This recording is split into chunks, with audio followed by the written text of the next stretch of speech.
ਸਤਨਾਮ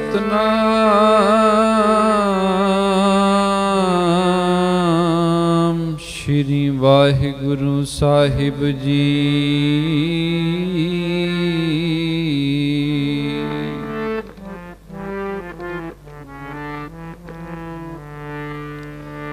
ਕਿਆ ਗੁਣ ਤੇਰੇ ਸਾਰ ਸਮਾਲੀ,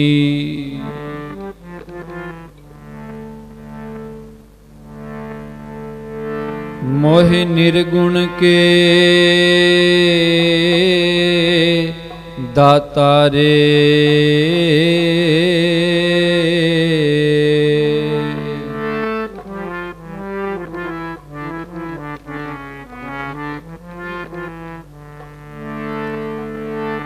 ਬੈ ਖਰੀਦ ਕਿਆ ਕਰੇ ਚਤੁਰਾਈ,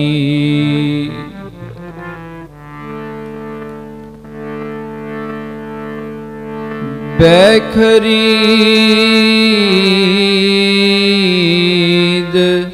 ਕਿਆ ਕਰੇ ਚਤੁਰਾਈ।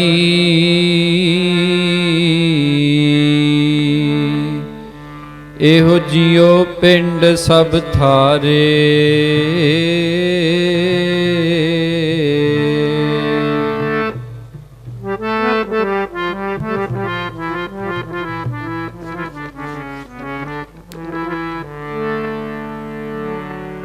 ਲਾਲ ਰੰਗੀਲੇ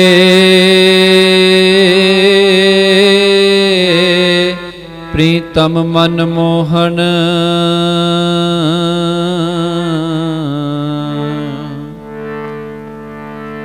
ਲਾਲ ਰੰਗੀਲੇ ਪ੍ਰੀਤਮ ਮਨ ਮੋਹਨ, तेरे दर्शन को हम बारे।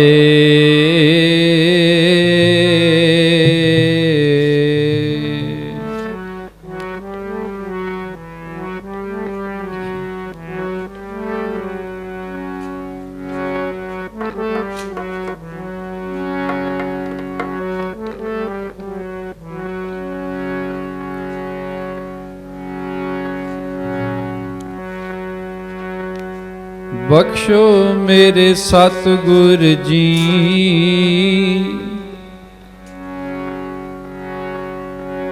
बख्शियो मेरे सतगुर जी।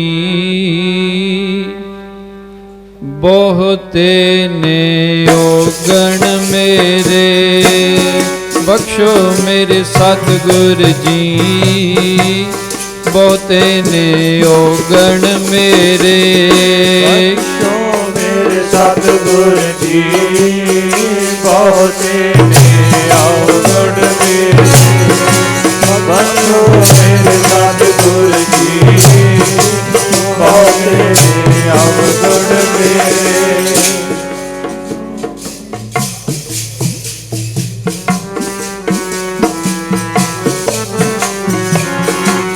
बख्शो मेरे सतगुर जी।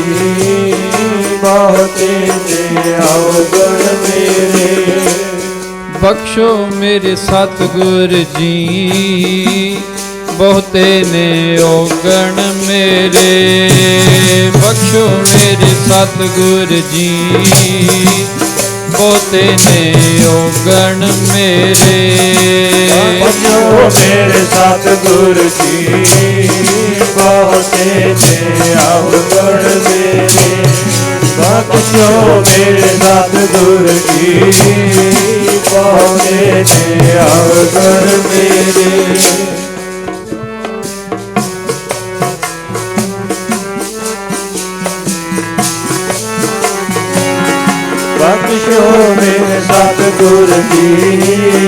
बहुते ने ओगण मेरे। बहुते ने ओगण मेरे, बहुते ने ओगण मेरे।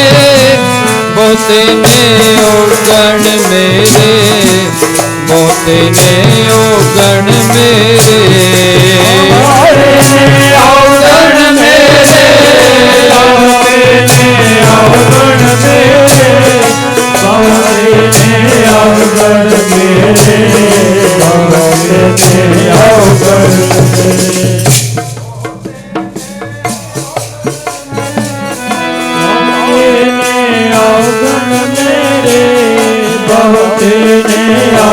औगण मेरे, बहुते ने औगण मेरे, बहुते ने औगण मेरे, बहुते ने औगण मेरे, बहुते ने औगण मेरे, बहुते ने औगण मेरे, बहुते ने औगण मेरे, बहुते ने औगण मेरे, बहुते ने औगण मेरे, बहुते ने औगण मेरे, बहुते ने औगण मेरे, बहुते ने औगण मेरे, बहुते ने औगण मेरे, बख्शो मेरे सतगुर जी, बहुते ने औगण मेरे, बख्शो मेरे सतगुर जी, बहुते ने औगण मेरे, बख्शो मेरे सतगुर जी, बहुते ने औगण मेरे, बख्शो मेरे सतगुर जी, बहुते ने औगण मेरे,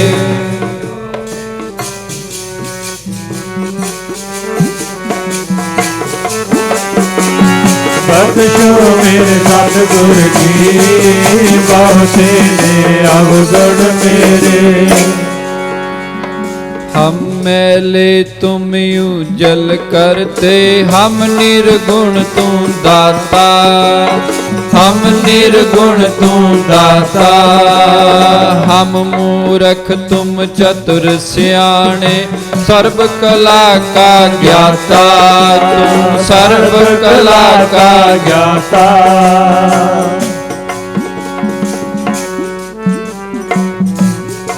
माधो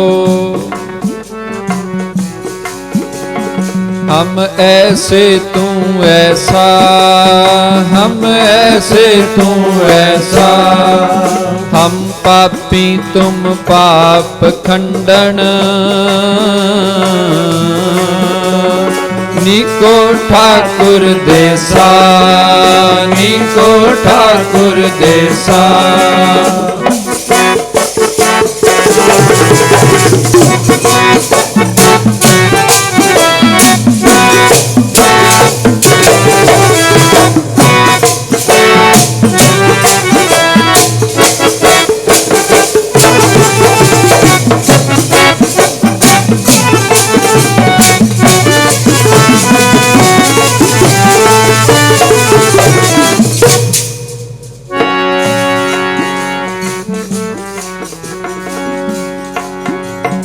लिखे कत है न छूटिए, खिन खिन पूलन हार, खिन खिन पूलन हार, बख्शण हार बख्श ले,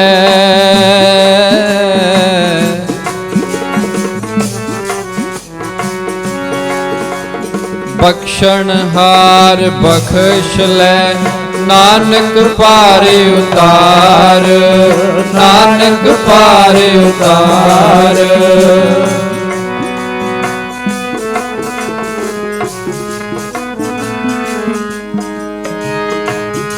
लेखा कीते आ तो होना नहीं छुटकारा,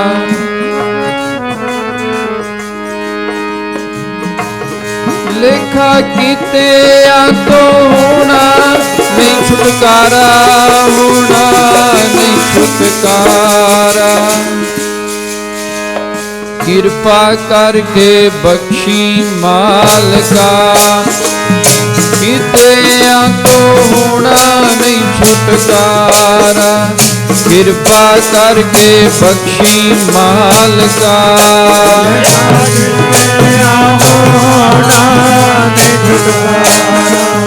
कृपा करके बख्शी मालका, लेखा कीते आओना छुटकारा, कृपा करके बख्शी मालका,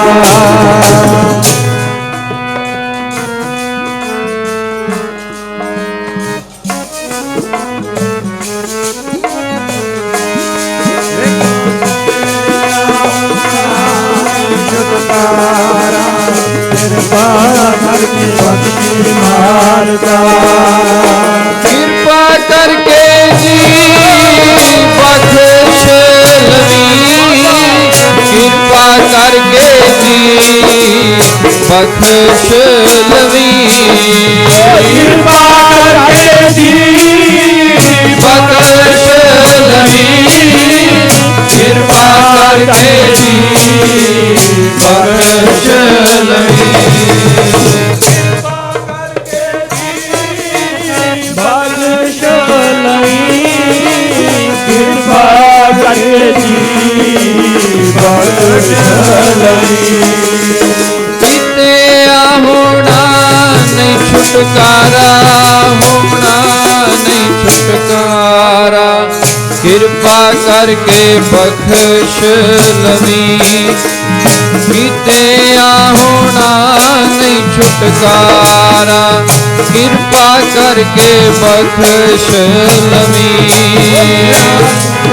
ਹੋਣਾ ਨਹੀਂ ਛੁਟਕਾਰਾ ਕਿਰਪਾ ਕਰਕੇ ਬਖਸ਼ ਲਵੀਂ ਹੋਣਾ ਨਹੀਂ ਛੁਟਕਾਰਾ ਕਿਰਪਾ ਕਰਕੇ ਬਖਸ਼ ਲਵੀਂ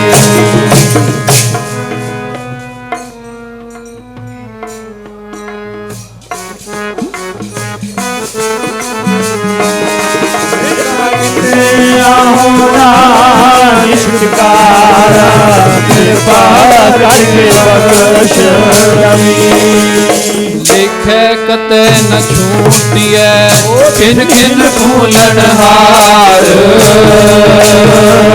ਬਖਸ਼ਣਹਾਰ ਬਖਸ਼ ਲੈ ਨਾਨਕ ਪਾਰੇ ਉਤਾਰ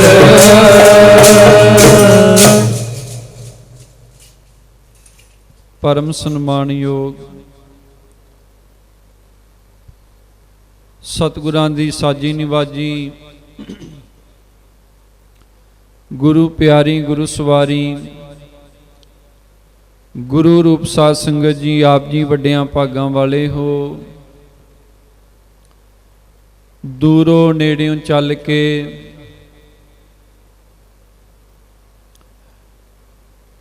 ਜੁਗੋ ਜੁਗ ਅਟਲ ਸਾਹਿਬ ਸਤਿਗੁਰੂ ਚਾਵਰ ਛਤਰ ਤਖਤ ਜੀ ਦੇ ਮਾਲਕ ਧੰਨ ਸ਼੍ਰੀ ਗੁਰੂ ਗ੍ਰੰਥ ਸਾਹਿਬ ਮਹਾਰਾਜ ਜੀ ਦੇ ਪਾਵਨ ਦਰਬਾਰ ਦੀਆਂ ਹਾਜ਼ਰੀਆਂ ਭਰ ਰਹੇ ਹੋ। ਸਤਿਗੁਰੂ ਜੀ ਦੇ ਪਿਆਰ ਅੰਦਰ ਜੁੜ ਬੈਠੇ ਹੋ। ਸਭ ਸੰਗਤਾਂ ਕਲਗੀਧਰ ਪਾਤਸ਼ਾਹ ਜੀ ਦੀ ਬਖਸ਼ਿਸ਼ ਦੁਹਰਾਓ, ਪਿਆਰ ਨਾਲ ਫਤਿਹ ਬੁਲਾਓ, ਕੋਈ ਵੀ ਰਸਨਾ ਵਾਂਝੀ ਨਾ ਰਵੇ। ਇੱਕ ਵਾਰੀ ਸਾਰੇ ਗੱਜ ਕੇ ਆਖੋ ਜੀ, ਵਾਹਿਗੁਰੂ ਜੀ ਕਾ ਖਾਲਸਾ ਵਾਹਿਗੁਰੂ ਜੀ ਕੀ ਫਤਿਹ। ਸਾਧ ਸੰਗਤ ਜੀ, ਸਤਿਗੁਰੂ ਜੀ ਦੀ ਬਖਸ਼ਿਸ਼ ਹੋਈ ਹੈ ਜੋ ਸਾਨੂੰ ਸਾਰਿਆਂ ਨੂੰ ਹਰ ਜਸ ਕਰਨ ਦਾ ਇਹ ਵੇਲਾ ਮਹਾਰਾਜ ਸਾਹਿਬ ਜੀ ਨੇ ਬਖਸ਼ਿਸ਼ ਕੀਤਾ ਹੈ। ਆਪ ਜੀ ਨੇ ਸਾਡੇ ਤੋਂ ਪਹਿਲਾਂ ਬੜੇ ਪਿਆਰ ਦੇ ਨਾਲ ਗੁਰੂ ਸਵਾਰਿਆਂ ਪਾਸੋਂ ਪਵਿੱਤਰ ਗੁਰਬਾਣੀ ਸੁਖਮਨੀ ਸਾਹਿਬ ਜੀ ਦੇ ਜਾਪ ਸਰਵਣ ਕੀਤੇ। ਆਓ ਕੁਝ ਸਮਾਂ ਹੋਰ ਆਪਾਂ ਸਾਰਿਆਂ ਨੇ ਮਿਲ ਕੇ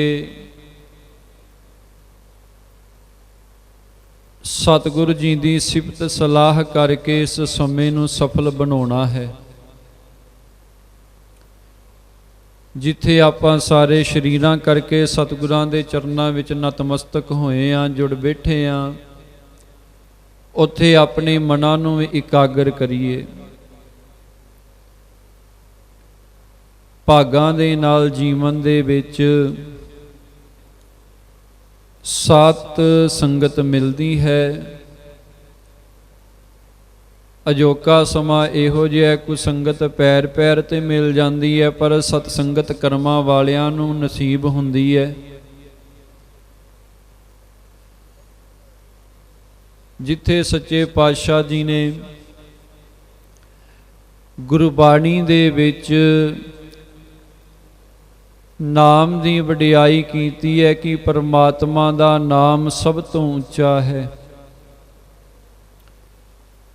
ਸੁਖਮਨੀ ਸਾਹਿਬ ਜੀ ਦੇ ਵਿੱਚ ਆਪ ਜੀ ਨੇ ਸਰਵਣ ਕੀਤਾ, ਪ੍ਰਭ ਕਾ ਸਿਮਰਨ ਸਭ ਤੇ ਉੱਚਾ।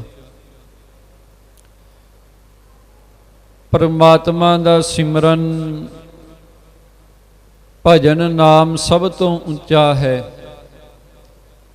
ਜਿੱਥੇ ਸੱਚੇ ਪਾਤਸ਼ਾਹ ਜੀ ਨੇ ਨਾਮ ਦੀ ਵਡਿਆਈ ਬਾਰੇ ਗੁਰਬਾਣੀ ਦੇ ਵਿੱਚ ਦੱਸਿਆ, ਉੱਥੇ ਹੀ ਗੁਰਬਾਣੀ ਦੇ ਵਿੱਚ ਨਾਮ ਜਪਣ ਵਾਲਿਆਂ ਦੀ ਵਡਿਆਈ ਵੀ ਕੀਤੀ। ਨਾਮ ਜਪਣ ਵਾਲਿਆਂ ਦੀ ਸੰਗਤ ਦੀ ਮਹੱਤਤਾ ਦੱਸੀ ਕਿ ਬੰਦਗੀ ਵਾਲੇ ਦਾ ਜੀਵਨ ਟੁੱਟਿਆਂ ਹੋਇਆਂ ਨੂੰ ਵੀ ਗੁਰੂ ਦੇ ਪ੍ਰੇਮ ਦੇ ਵਿੱਚ ਰੰਗ ਦਿੰਦਾ ਹੈ। ਕੋਈ ਬੰਦਗੀ ਵਾਲਿਆਂ ਦੀ ਜੇ ਸੰਗਤ ਕਰੇ ਤੇ ਗੁਰਬਾਣੀ ਦੇ ਵਿੱਚ ਚਰਨ ਧੂੜ ਦੇ ਪਰਤਾਏ ਅਨੇਕਾਂ ਬਚਨ ਆਉਂਦੇ ਨੇ। ਜਿਵੇਂ ਆਪਾਂ ਬਚਨ ਪੜ੍ਹਦੇ ਹਾਂ ਪਾਤਸ਼ਾਹ ਜੀ ਦਾ, ਜਨ ਨਾਨਕ ਧੂੜ ਮੰਗੈ ਤਿਸ ਗੁਰ ਸਿੱਖ ਕੀ, ਜੋ ਆਪ ਜਪੈ ਅਵਰਹਿ ਨਾਮ ਜਪਾਵੈ। ਯਾਏ ਬਚਨ ਪੜ੍ਹਦੇ ਆਂ, ਗੁਰ ਸਿੱਖਾਂ ਕੀ ਹਰ ਧੂੜ ਦੇ ਹਮ ਪਾਪੀ ਪੀਗਤ ਪਾਹੇ। ਅਨੇਕਾਂ ਬਚਨ ਐਸੀ ਕਿਰਪਾ ਮੋਹਿ ਕਰਹੁ, ਸੰਤੈ ਚਰਨ ਹਮਾਰੋ ਮਾਥਾ ਨੈਣ ਦਰਸ਼ ਤਨ ਧੂਰ ਪਰਹੁ। ਚਰਨ ਧੂੜ ਦੇ ਪਰਥਾਏ ਬਚਨ ਆਉਂਦੇ ਨੇ। ਹੁਣ ਜਿਹੜੇ ਸਿਆਣਪ ਦੇ ਤਲ ਤੇ ਜਿਉਣ ਵਾਲੇ ਨੇ, ਉਹ ਕਹਿੰਦੇ ਨੇ ਜਿੱਥੇ ਵੀ ਚਰਨ ਧੂੜ ਦਾ ਜ਼ਿਕਰ ਆਉਂਦਾ ਹੈ, ਇਹ ਨਿਮਰਤਾ ਦਾ ਸੂਚਕ ਹੈ। ਨਿਮਰਤਾ ਨੂੰ ਦਰਸਾਉਂਦਾ ਹੈ। ਜਿੱਥੇ ਵੀ ਗੁਰਬਾਣੀ ਦੇ ਵਿੱਚ ਮਹਾਰਾਜ ਜੀ ਨੇ ਚਰਨ ਧੂੜ ਦੇ ਪਰਥਾਏ ਬਚਨ ਕੀਤੇ ਨੇ, ਇਹ ਨਿਮਰਤਾ ਦਾ ਸੂਚਕ ਹੈ। ਪਰ ਸਿਆਣਪ ਪਿਆਰਿਓ ਇੱਕ ਵੱਖਰਾ ਵਿਸ਼ਾ ਹੈ, ਪਰ ਇੱਕ ਭੈ ਭਾਵਨਾ ਗੁਰੂ ਦੇ ਪ੍ਰਤੀ ਹੋਣੀ, ਇਹ ਇੱਕ ਅਲੱਗ ਵਿਸ਼ਾ ਹੈ।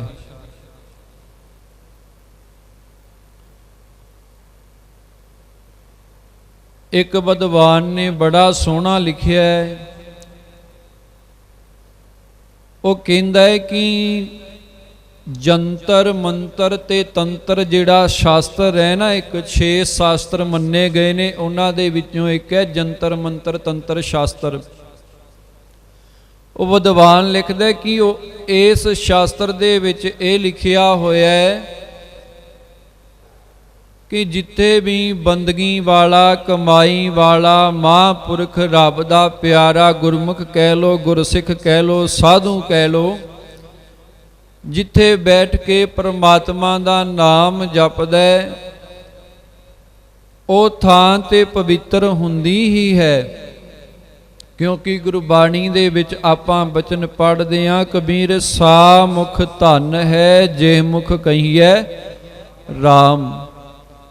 ਦੇਹੀ ਕਿਸਕੀ ਬਾਪਰੀ ਪਵਿੱਤਰ ਹੋਏਗੋ ਗ੍ਰਾਮ। ਮਹਾਰਾਜ ਕਹਿੰਦੇ ਉਹ ਮੁਖ ਤੇ ਹੈ ਹੀ ਤਨ। ਜਿਹੜਾ ਮੁਖ ਵਾਹਿਗੁਰੂ ਦਾ, ਪਰਮਾਤਮਾ ਦਾ ਨਾਮ ਜਪਦਾ, ਉਹ ਮੁਖ ਤੇ ਧਾਨੀ ਹੈ, ਉਹ ਦੇਹ ਤੇ ਪਵਿੱਤਰ ਹੈ ਹੀ ਹੈ ਵੇ। ਸਾਰੇ ਦਾ ਸਾਰਾ ਨਗਰ ਵੀ ਪਵਿੱਤਰ ਹੋ ਜਾਂਦਾ ਹੈ।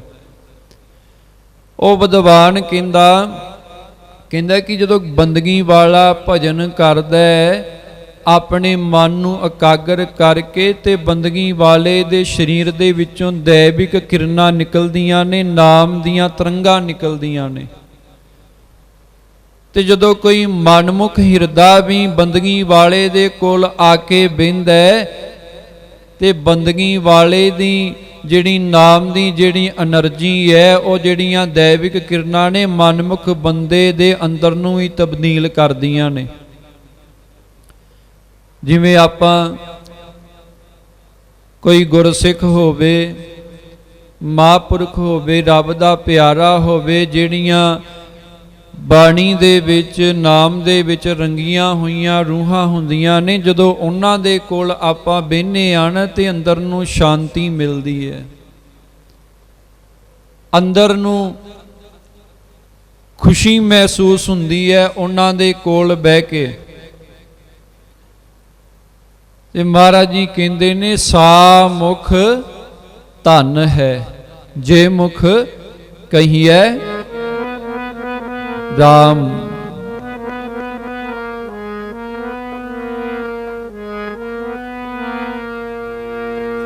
ਜਿਹੜਾ ਵਾਹਿਗੁਰੂ ਵਾਹਿਗੁਰੂ ਜਪਦਾ, ਜਿਹੜਾ ਵਾਹਿਗੁਰੂ ਵਾਹਿਗੁਰੂ ਜਪਦਾ, ਤਨ ਹੈ ਮੁਖੜਾ ਤਨ ਹੈ ਮੁਖੜਾ। ਜਿਹੜਾ ਵਾਹਿਗੁਰੂ ਵਾਹਿਗੁਰੂ ਜਪਦਾ, ਤਨ ਹੈ ਮੁਖੜਾ ਤਨ ਹੈ ਮੁਖੜਾ। ਵਾਹਿਗੁਰੂ ਵਾਹਿਗੁਰੂ ਜਪਦਾ, ਤਨ ਹੈ ਮੁਖੜਾ ਤਨ ਹੈ ਮੁਖੜਾ। ਜਿਹੜਾ ਵਾਹਿਗੁਰੂ ਵਾਹਿਗੁਰੂ ਜਪਦਾ, ਤਨ ਹੈ ਮੁਖੜਾ ਤਨ ਹੈ ਮੁਖੜਾ। ਜਿਹੜਾ ਵਾਹਿਗੁਰੂ ਵਾਹਿਗੁਰੂ ਜਪਦਾ, ਜਿਹੜਾ ਵਾਹਿਗੁਰੂ ਵਾਹਿਗੁਰੂ ਜਪਦਾ, ਵਾਹਿਗੁਰੂ ਵਾਹਿਗੁਰੂ ਜਪਦਾ। ਜਿਹੜਾ ਵਾਹਿਗੁਰੂ ਵਾਹਿਗੁਰੂ ਜਪਦਾ, ਜਿਹੜਾ ਵਾਹਿਗੁਰੂ ਵਾਹਿਗੁਰੂ ਜਪਦਾ। ਜਿਹੜਾ ਵਾਹਿਗੁਰੂ ਵਾਹਿਗੁਰੂ ਜਪਦਾ, ਜਿਹੜਾ ਵਾਹਿਗੁਰੂ ਵਾਹਿਗੁਰੂ ਜਪਦਾ। ਵਾਹਿਗੁਰੂ ਵਾਹਿਗੁਰੂ ਜਪਦਾ, ਜਿਹੜਾ ਵਾਹਿਗੁਰੂ ਵਾਹਿਗੁਰੂ ਜਪਦਾ। ਜਿਹੜਾ ਵਾਹਿਗੁਰੂ ਵਾਹਿਗੁਰੂ ਜਪਦਾ, ਜਿਹੜਾ ਵਾਹਿਗੁਰੂ ਵਾਹਿਗੁਰੂ ਜਪਦਾ।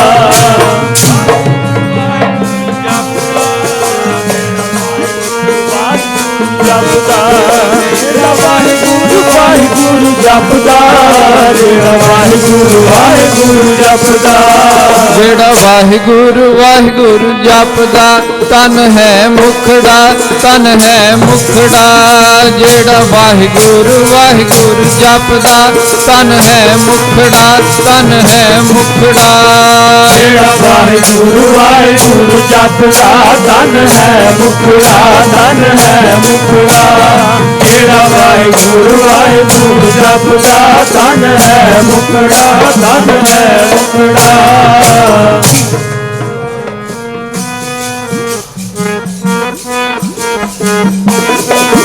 ਜਿਹੜਾ ਵਾਹਿਗੁਰੂ ਵਾਹਿਗੁਰੂ ਜਪਦਾ, ਤਨ ਹੈ ਮੁਖੜਾ ਤਨ ਹੈ ਮੁਖੜਾ। ਮਹਾਰਾਜ ਜੀ ਕਹਿੰਦੇ ਉਹ ਮੁਖੜਾ ਧਨ ਹੈ, ਜਿਹੜਾ ਵਾਹਿਗੁਰੂ ਵਾਹਿਗੁਰੂ ਜਪਦਾ ਹੈ, ਜਿਹੜਾ ਨਾਮ ਜਪਦਾ ਹੈ, ਜਿਹੜਾ ਭਜਨ ਕਰਦਾ ਹੈ, ਜਿਹੜਾ ਬੰਦਗੀ ਕਰਦਾ ਹੈ, ਜਿਹੜੇ ਆਪਣੇ ਗੁਰੂ ਦੇ ਗੁਣਾਂ ਨੂੰ ਗਾਉਂਦਾ ਹੈ, ਉਹ ਮੁਖੜਾ ਧਨ ਹੈ।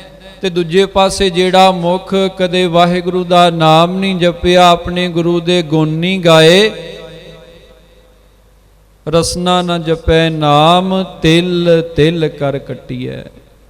ਮਹਾਰਾਜ ਕਹਿੰਦੇ ਜਿਹੜੀ ਰਸਨਾ ਨਾਮ ਨਹੀਂ ਨਾ ਜਪਦੀ, ਗੁਰੂ ਦੇ ਗੁਣ ਨਹੀਂ ਗਾਉਂਦੀ, ਗੁਰੂ ਦੀ ਸਿਫਤ ਸਲਾਹ ਨਹੀਂ ਕਰਦੀ, ਇਹੋ ਜੀ ਰਸਨਾ ਨੂੰ ਤੇ ਤਿਲ ਤਿਲ ਕਰਕੇ ਕੱਟ ਦੇਣਾ ਚਾਹੀਦਾ ਹੈ। ਭਗਤ ਕਬੀਰ ਸਾਹਿਬ ਜੀ ਕਹਿੰਦੇ ਉਹ ਮੁਖੜਾ ਤੇ ਧਾਨੀ ਹੈ,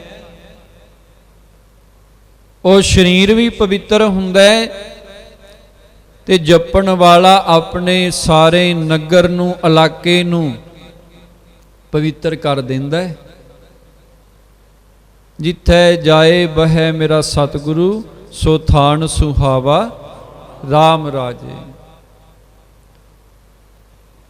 ਸਾ ਧਰਤੀ ਪਈ ਹਰਿਆਵਲੀ, ਜਿੱਥੇ ਮੇਰਾ ਸਤਿਗੁਰ ਬੈਠਾ ਆਏ। ਕਹਿੰਦੇ ਕਿ ਉਹ ਧਰਤੀ ਹਰੀ ਭਰੀ ਹੋ ਜਾਂਦੀ ਹੈ, ਭਾਗਾਂ ਵਾਲੀ ਹੋ ਜਾਂਦੀ ਹੈ, ਜਿੱਥੇ ਪੂਰਾ ਗੁਰੂ ਆ ਕੇ ਬਹਿ ਜਾਵੇ ਤੇ ਇਸੇ ਤਰ੍ਹਾਂ ਹੀ ਜਿਸ ਹਿਰਦੇ ਦੇ ਵਿੱਚ ਉਸ ਪਰਮੇਸ਼ਵਰ ਦਾ ਨਾਮ ਵਸ ਜਾਵੇ, ਉਹ ਸਰੀਰ ਵੀ ਵੱਡਿਆਂ ਭਾਗਾਂ ਵਾਲਾ ਹੋ ਜਾਂਦਾ ਹੈ। ਸੇ ਜੰਤ ਪਏ ਹਰਿਆਵਲੇ, ਜਿਨੀ ਮੇਰਾ ਸਤਿਗੁਰ ਦੇਖਿਆ ਜਾਏ। ਮਹਾਰਾਜ ਕਹਿੰਦੇ ਉਹ ਸਰੀਰ ਵੀ, ਉਹ ਜੀਵ ਵੀ ਹਰੇ ਭਰੇ ਹੋ ਜਾਂਦੇ ਨੇ। ਜਿਨ੍ਹਾਂ ਨੇ ਪੂਰੇ ਸਤਿਗੁਰ ਦੇ ਦਰਸ਼ਨ ਕੀਤੇ, ਆਪਣੀ ਵਿਚਾਰ ਚੱਲਦੀ ਪਈ ਸੀ, ਉਹ ਵਿਦਵਾਨ ਕਹਿੰਦਾ ਕਿ ਬੰਦਗੀ ਵਾਲਾ ਜਦੋਂ ਨਾਮ ਜਪਦਾ ਹੈ ਨਾ, ਆਪਣੇ ਮਨ ਨੂੰ ਇਕਾਗਰ ਕਰਕੇ, ਉਹਦੇ ਸਰੀਰ ਦੇ ਵਿੱਚੋਂ ਨਾਮ ਦੀਆਂ ਤਰੰਗਾਂ ਨਿਕਲਦੀਆਂ ਨੇ, ਦੈਵੀ ਕਿਰਨਾਂ ਨਿਕਲਦੀਆਂ ਨੇ।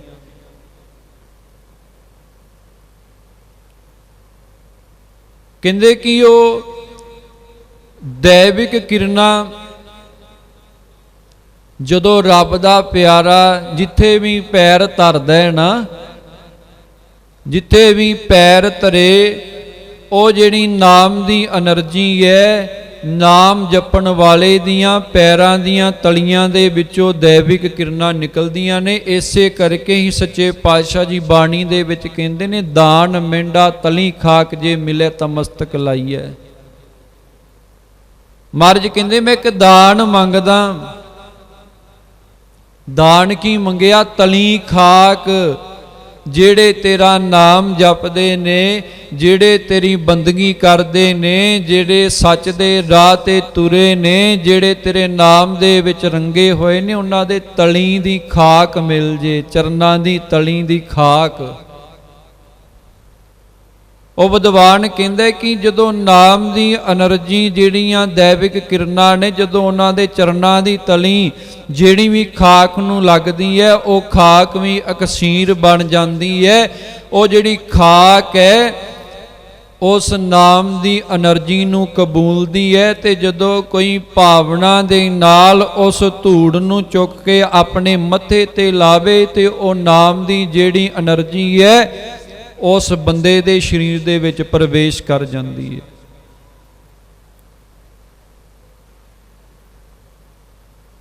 ਮਿੱਟੀ ਵਿੱਚ ਪਿਆਰਿਓ ਬੜੀ ਵੱਡੀ ਤਾਕਤ ਹੈ। ਉਹ ਗੱਲ ਵੱਖਰੀ ਹੈ ਕਿ ਅਸੀਂ ਆਪਣੀਆਂ ਸਿਆਣਪਾਂ ਘੋਟੀ ਜਾਂਦੇ ਹਾਂ ਕਿ ਜੋ ਸਾਡੀ ਸਮਝ ਦੇ ਵਿੱਚ ਆਉਂਦਾ ਹੈ ਉਹ ਸੱਚ ਹੈ, ਜੋ ਸਾਡੀ ਸਮਝ ਦੇ ਵਿੱਚ ਨਹੀਂ ਆਇਆ ਉਹ ਸਭ ਕੁਝ ਝੂਠ ਹੈ। ਹੁਣ ਇਹਨਾਂ ਅੱਖਾਂ ਦੇ ਨਾਲ ਆਪਾਂ ਦੇਖਦੇ ਹਾਂ, ਇਹਨਾਂ ਅੱਖਾਂ ਦੇ ਨਾਲ ਦੇਖਦੇ ਹਾਂ ਤੇ ਆਪਾਂ ਕਹਿ ਦਈਏ ਜੋ ਇਹਨਾਂ ਅੱਖਾਂ ਦੇ ਨਾਲ ਦਿਖਦਾ ਇਹੀ ਸਭ ਕੁਝ ਹੈ। ਇਹ ਸਭ ਕੁਝ ਨਹੀਂ। ਇਹਨਾਂ ਅੱਖਾਂ ਤੋਂ ਪਰੇ ਵੀ ਉਸ ਕਾਦਰ ਨੇ ਇੱਕ ਦੁਨੀਆ ਬਣਾਈ ਹੈ ਜਿਹੜੀ ਇਹਨਾਂ ਅੱਖਾਂ ਦੇ ਨਾਲ ਆਪਾਂ ਵੇਖ ਨਹੀਂ ਸਕਦੇ। ਇਹਨਾਂ ਅੱਖਾਂ ਦੇ ਨਾਲ ਵੇਖਦੇ ਹਾਂ ਬਹੁਤ ਕੁਝ ਤੇ ਹੈ ਪਰ ਸਭ ਕੁਝ ਨਹੀਂ। ਇਸੇ ਤਰ੍ਹਾਂ ਹੀ ਮਹਾਰਾਜ ਜੀ ਕਹਿੰਦੇ ਕਿ ਦਾਨ ਮਹਿੰਡਾ ਤਲੀ ਖਾਕ। ਮੈਂ ਦਾਨ ਮੰਗਦਾ, ਰੱਬ ਦੇ ਪਿਆਰਿਆਂ ਦੀ ਚਰਨਾਂ ਦੀ ਧੂੜ ਮਿਲ ਜਾਵੇ। ਜੇ ਕਿਤੇ ਮਿਲੇ, ਜੇ ਮਿਲੇ ਤਾਂ ਮਸਤਕ ਲਾਈਐ। ਮੈਂ ਆਪਣੇ ਮੱਥੇ ਨੂੰ ਲਾ ਲਵਾਂ। ਹੁਣ ਮਿੱਟੀ ਦੇ ਵਿੱਚ ਤਾਕਤ ਹੈ। ਵੇਖੋ ਆਪਾਂ ਬੀਜ ਪਾਉਂਦੇ ਆ, ਮਹਾਰਾਜ ਨੇ ਆਪਾਂ ਮਾਂ ਸ਼ਬਦ ਵਰਤਦੇ ਆ। ਇੱਕ ਤੇ ਜਿਨਨੇ ਜਨਮ ਦਿੱਤਾ ਹੈ ਉਸ ਮਾਂ ਲਈ ਆਪਾਂ ਮਾਂ ਸ਼ਬਦ ਵਰਤਦੇ ਆ, ਜਾਂ ਜਿਵੇਂ ਆਪਣੀ ਬੋਲੀ ਲਈ ਵੀ ਆਪਾਂ ਸ਼ਬਦ ਵਰਤਦੇ ਆ, ਇਹ ਸਾਡੀ ਮਾਂ ਬੋਲੀ ਹੈ। ਤੇ ਇਸੇ ਤਰ੍ਹਾਂ ਹੀ ਸੱਚੇ ਪਾਤਸ਼ਾਹ ਜੀ ਨੇ ਧਰਤੀ ਨੂੰ ਵੀ ਬਾਣੀ ਦੇ ਵਿੱਚ ਮਾਂ ਦਾ ਦਰਜਾ ਦਿੱਤਾ। ਮਾਤਾ ਧਰਤ ਮਹਤ। ਮਾਤਾ ਧਰਤ ਮਹਤ ਨਾਲ ਸ਼ਬਦ ਜੁੜ ਗਿਆ। ਮਹਤ ਦਾ ਹੁੰਦਾ ਸਭ ਤੋਂ ਜਿਹਦੀ ਮਹਾਨਤਾ ਜ਼ਿਆਦੀ ਹੋਵੇ। ਧਰਤੀ ਇਹੋ ਜੀ ਮਾਂ ਹੈ ਜਿਹਦੀ ਮਹਾਨਤਾ ਸਭ ਤੋਂ ਜ਼ਿਆਦੀ ਹੈ, ਵਡਿਆਈ ਜ਼ਿਆਦੀ ਹੈ। ਕਿਉਂਕਿ ਜਿੰਨਾ ਵੀ ਰਿਜ਼ਕ ਹੈ ਨਾ, ਸਾਡੇ ਜਨਮ ਤੋਂ ਲੈ ਕੇ ਮਰਨ ਤੱਕ ਇਹ ਸਾਰਾ ਰਿਜ਼ਕ ਸਾਨੂੰ ਧਰਤੀ ਤੋਂ ਹੀ ਮਿਲਦਾ ਹੈ। ਭਾਵੇਂ ਕਿ ਦਾਤਾਂ ਸਾਰੀਆਂ ਵਾਹਿਗੁਰੂ ਦੀਆਂ ਨੇ, ਧਰਤੀ ਵੀ ਉਸ ਵਾਹਿਗੁਰੂ ਦੀ ਬਣਾਈ ਹੋਈ ਹੈ, ਪਰ ਧਰਤੀ ਦੇ ਜਰੀਏ ਹੀ ਸਾਨੂੰ ਜਨਮ ਤੋਂ ਲੈ ਕੇ ਮਰਨ ਤੱਕ ਜਿੰਨੀ ਵੀ ਰਿਜ਼ਕ ਦੀ ਲੋੜ ਹੈ, ਜੋ ਵੀ ਚਾਹੀਦਾ ਉਹ ਧਰਤੀ ਤੋਂ ਮਿਲਦਾ ਹੈ। ਵੇਖੋ, ਇੱਕ ਬੀਜ ਪਾਉਂਦੇ ਆ ਧਰਤੀ ਦੇ ਵਿੱਚ ਤੇ ਪਿਆਰਿਓ, ਧਰਤੀ ਸਾਨੂੰ ਹਜ਼ਾਰਾਂ ਗੁਣਾ, ਇੱਕ ਬੀਜ ਆਪਾਂ ਬੀਜਿਆ ਹਜ਼ਾਰਾਂ ਗੁਣਾ ਵਧਾ ਕੇ ਵਾਪਸ ਮੋੜਦੀ ਹੈ। ਧਰਤੀ ਦੇ ਵਿੱਚ ਤਾਕਤ ਹੈ, ਇੱਕ ਬੀਜ ਪਾਈਏ ਪਿਆਰਿਓ, ਉਹ ਪੁੰਗਰਦਾ ਹੈ, ਵੱਡਾ ਹੁੰਦਾ ਹੈ, ਇੱਕ ਦਿਨ ਵੱਡਾ ਸਾਰਾ ਰੁੱਖ ਬਣਦਾ ਹੈ। ਇਸੇ ਤਰ੍ਹਾਂ ਹੀ ਧਰਤੀ ਦੇ ਵਿੱਚ ਤਾਕਤ ਹੈ।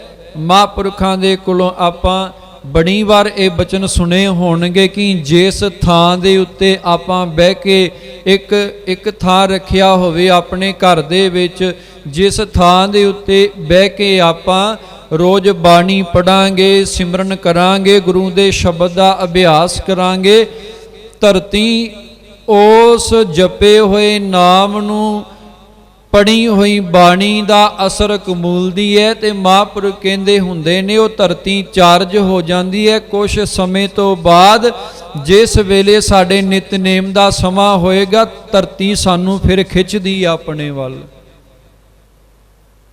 ਜਿਵੇਂ ਪਾਣੀ ਹੈ ਨਾ, ਪਾਣੀ ਵੀ ਅਸਰ ਕਬੂਲਦਾ ਹੈ ਬੋਲੇ ਹੋਏ ਸ਼ਬਦਾਂ ਦਾ। ਜਿਵੇਂ ਪੰਜ ਪਿਆਰੇ ਅੰਮ੍ਰਿਤ ਤਿਆਰ ਕਰਦੇ ਨੇ, ਪੰਜਾਂ ਬਾਣੀਆਂ ਦਾ ਜਾਪ ਕਰਕੇ ਬੋਲ ਕੇ ਬਾਣੀਆਂ ਪੜ੍ਹਦੇ ਨੇ ਪੰਜ ਪਿਆਰੇ, ਜਦੋਂ ਅੰਮ੍ਰਿਤ ਤਿਆਰ ਕਰਦੇ ਨੇ ਤੇ ਪਿਆਰਿਓ, ਬੋਲਿਆ ਹੋਇਆ ਜਿਹੜਾ ਗੁਰਬਾਣੀ ਦਾ ਸ਼ਬਦ, ਜਿਹੜਾ ਜਾਪ ਹੈ, ਪਹਿਲਾਂ ਉਹ ਪਤਾਸੇ ਤੇ ਪਾਣੀ ਸੀ, ਪਰ ਜਦੋਂ ਪੰਜਾਂ ਬਾਣੀਆਂ ਦਾ ਜਾਪ ਹੋ ਗਿਆ, ਪਾਠ ਹੋ ਗਿਆ, ਉਹੀ ਫਿਰ ਅੰਮ੍ਰਿਤ ਬਣ ਗਿਆ। ਤੇ ਇਸੇ ਤਰ੍ਹਾਂ ਹੀ ਮਹਾਰਾਜ ਜੀ ਕਹਿੰਦੇ ਅਨੇਕਾਂ ਪ੍ਰਮਾਣ ਇਤਿਹਾਸ ਦੇ ਵਿੱਚ ਮਿਲਦੇ ਨੇ। ਜਦੋਂ ਧੰਨ ਗੁਰੂ ਨਾਨਕ ਦੇਵ ਮਹਾਰਾਜ ਸੱਚੇ ਪਾਤਸ਼ਾਹ ਜੀ ਤਲਵੰਡੀ ਆਪਣੇ ਘਰ ਦੇ ਵਿੱਚ ਨੇ, ਸੱਚੇ ਪਾਤਸ਼ਾਹ ਜੀ ਅੰਦਰ ਆਰਾਮ ਕਰਦੇ ਪਏ ਨੇ, ਮੰਜੇ ਤੇ ਲੰਮੇ ਪਏ ਹੋਏ ਨੇ, ਉੱਤੇ ਚਾਦਰ ਲਈ ਹੈ। ਚਾਦਰ ਤੋਂ ਬਾਅਦ ਮਹਾਰਾਜ ਜੀ ਦੇ ਚਰਨ ਬਾਹਰ ਨੇ। ਮਾਤਾ ਤ੍ਰਿਪਤਾ ਜੀ ਨੇ ਪ੍ਰਸ਼ਾਦਾ ਤਿਆਰ ਕੀਤਾ, ਭੋਜਨ ਤਿਆਰ ਕੀਤਾ। ਘਰ ਦੇ ਵਿੱਚ ਕੰਮ ਕਰਨ ਵਾਲੀ ਜਿਹੜੀ ਨੌਕਰਾਣੀ ਸੀ, ਉਹਨੂੰ ਆਖਿਆ ਕਿ ਜਾ ਕੇ ਨਾਨਕ ਨੂੰ ਆਖ ਪ੍ਰਸ਼ਾਦਾ ਤਿਆਰ ਹੋ ਗਿਆ, ਭੋਜਨ ਤਿਆਰ ਹੋ ਗਿਆ, ਆ ਕੇ ਛਕ ਲੈ। ਜਦੋਂ ਉਹ ਨੌਕਰਾਣੀ ਉਹ ਗੋਲੀ ਗੁਰੂ ਨਾਨਕ ਦੇਵ ਮਹਾਰਾਜ ਸੱਚੇ ਪਾਤਸ਼ਾਹ ਨੂੰ ਬੁਲਾਉਣ ਵਾਸਤੇ ਜਾਂਦੀ ਹੈ, ਕੀ ਵੇਖਿਆ ਗੁਰੂ ਨਾਨਕ ਦੇਵ ਮਹਾਰਾਜ ਜੀ ਆਰਾਮ ਪਏ ਕਰਦੇ ਨੇ, ਉੱਤੇ ਚਾਦਰ ਲਈ ਹੈ। ਸੱਚੇ ਪਾਤਸ਼ਾਹ ਜੀ ਦੇ ਮੁਬਾਰਕ ਚਰਨ ਚਾਦਰ ਤੋਂ ਬਾਹਰ ਨੇ। ਜਦੋਂ ਗੋਲੀ ਨੇ ਵੇਖਿਆ ਸਤਿਗੁਰਾਂ ਦੇ ਪਵਿੱਤਰ ਚਰਨਾਂ ਕਮਲਾਂ ਦੇ ਵੱਲ, ਉਹਨੇ ਆਵਾਜ਼ ਮਾਰਨਾ ਠੀਕ ਨਾ ਸਮਝਿਆ ਤੇ ਪੈਰਾਂ ਵਾਲੇ ਪਾਸੇ ਹੋ ਕੇ, ਸਤਿਗੁਰਾਂ ਦੇ ਚਰਨਾਂ ਵਾਲੇ ਪਾਸੇ ਹੋ ਕੇ, ਮਨ ਦੇ ਵਿੱਚ ਉਹਦੇ ਪੂਰਬਲੇ ਕਰਮ ਜਾਗੇ। ਸਤਿਗੁਰਾਂ ਦੇ ਪਵਿੱਤਰ ਚਰਨਾਂ ਵਾਲੇ ਪਾਸੇ ਹੋ ਕੇ, ਸਤਿਗੁਰਾਂ ਦੇ ਚਰਨਾਂ ਦੇ ਨਾਲ ਜਦੋਂ ਆਪਣੇ ਮੱਥੇ ਨੂੰ ਸਪਰਸ਼ ਕੀਤਾ ਨਾ, ਤੇ ਉਹਨੂੰ ਬ੍ਰਹਮ ਗਿਆਨ ਹੋ ਗਿਆ। ਸਿਰ ਤੋਂ ਲੈ ਕੇ ਪੈਰਾਂ ਤੱਕ ਉਹਦਾ, ਸਿਰ ਤੋਂ ਲੈ ਕੇ ਪੈਰਾਂ ਤੱਕ ਉਹ ਪਰਮੇਸ਼ਵਰ ਦੇ ਨਾਮ ਦੇ ਵਿੱਚ ਰੰਗੀ ਗਈ। ਜਦੋਂ ਗੁਰੂ ਨਾਨਕ ਦੇਵ ਮਹਾਰਾਜ ਜੀ ਦੇ ਚਰਨਾਂ ਦਾ ਸਪਰਸ਼ ਮੱਥੇ ਨੂੰ ਹੋਇਆ। ਇਹ ਪਿਆਰਿਓ ਸਾਡਾ ਇਤਿਹਾਸ ਹੈ। ਅੱਜ ਅਸੀਂ ਹਰ ਇੱਕ ਗੱਲ ਤੇ ਤਰਕ ਕਰਦੇ ਆਂ, ਇਦਾਂ ਕਿਵੇਂ ਹੋ ਗਿਆ। ਧੰਨ ਗੁਰੂ ਨਾਨਕ ਦੇਵ ਮਹਾਰਾਜ ਜੀ ਸਾਡੇ ਵਰਗੇ ਥੋੜੀ ਸਨ। ਉਹ ਤੇ ਆਪ ਨਾਰਾਇਣ ਕਲਾ ਧਾਰ ਜਗ ਮੈਂ ਪਰਵਰਿਓ। ਉਹ ਤੇ ਆਪ ਰੱਬ ਦਾ ਰੂਪ ਸਨ।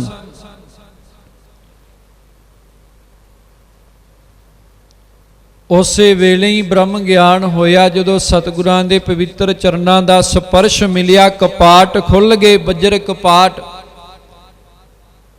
ਜਿਨ੍ਹਾਂ ਨੂੰ ਖੁੱਲਦਿਆਂ ਖੁੱਲਦਿਆਂ ਜਨਮਾਂ ਦੇ ਜਨਮ ਲੱਗ ਜਾਂਦੇ ਨੇ। ਤਪੀਸਰ ਤਪ ਕਰਕੇ ਹਾਰ ਜਾਂਦੇ ਨੇ, ਤਾਂ ਨਹੀਂ ਉਹ ਬੱਜਰ ਕਪਾਟ ਖੁੱਲਦਾ। ਪਰ ਇੱਕ ਖਿੰਨ ਦੇ ਵਿੱਚ, ਇੱਕ ਪਲ ਦੇ ਵਿੱਚ ਨੌਕਰਾਣੀ ਉਸ ਗੋਲੀ ਨੂੰ ਉਹ ਪਦਵੀ ਮਿਲ ਗਈ, ਉਹ ਅਵਸਥਾ ਪ੍ਰਾਪਤ ਹੋ ਗਈ, ਜਿਹੜੀ ਜਨਮਾਂ ਜਨਮਾਂ ਦੇ ਤਪ ਤੋਂ ਬਾਅਦ ਵੀ ਨਸੀਬ ਨਹੀਂ ਹੁੰਦੀ।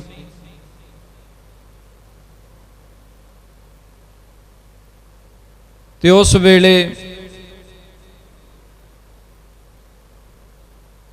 ਜਦੋਂ ਗਿਆਨ ਹੋਇਆ, ਉਹਨੇ ਵੇਖਿਆ ਕਿ ਮਹਾਰਾਜ ਤੇ ਇੱਥੇ ਹੈ ਹੀ ਨਹੀਂ। ਕਿਉਂਕਿ ਗਿਆਨ ਹੋ ਜੇ ਜਦੋਂ ਬੰਦੇ ਨੂੰ, ਜਦੋਂ ਬੱਜਰ ਕਪਾਟ ਖੁੱਲ ਜਾਂਦੇ ਨੇ, ਫਿਰ ਸੁਰਤ ਦੇ ਰਾਹੀਂ ਬੰਦਾ ਜਿਹੜਾ ਸਮਾਂ ਲੰਘਿਆ ਉਹ ਵੀ ਵੇਖ ਸਕਦਾ ਹੈ, ਤੇ ਜਿਹੜਾ ਸਮਾਂ ਆਉਣ ਵਾਲਾ ਹੈ ਉਹ ਵੀ ਵੇਖ ਸਕਦਾ ਹੈ, ਤੇ ਜਿਹੜਾ ਸਮਾਂ ਚੱਲਦਾ ਪਿਆ, ਕਿਹੜਾ ਬੰਦਾ ਕੀ ਕਰਦਾ ਪਿਆ, ਕਿਸ ਬੰਦੇ ਦੇ ਮਨ ਦੇ ਵਿੱਚ ਕਿਹੜੀ ਗੱਲ ਚੱਲਦੀ ਹੈ, ਸਭ ਕੁਝ ਪਤਾ ਲੱਗ ਜਾਂਦਾ ਹੈ। ਪਰ ਇਹ ਜਿਹੜੀ ਅਵਸਥਾ ਹੈ ਇਹ ਬਿਰਲਿਆਂ ਨੂੰ ਨਸੀਬ ਹੁੰਦੀ ਹੈ, ਕਰੋੜਾਂ ਦੇ ਵਿੱਚੋਂ ਇੱਕ।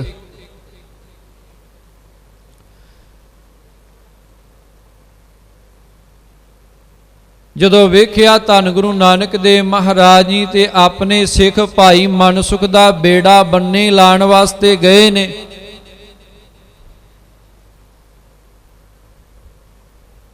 ਚਰਨ ਧੂੜ ਦੀ ਗੱਲ ਚੱਲਦੀ ਪਈ ਹੈ।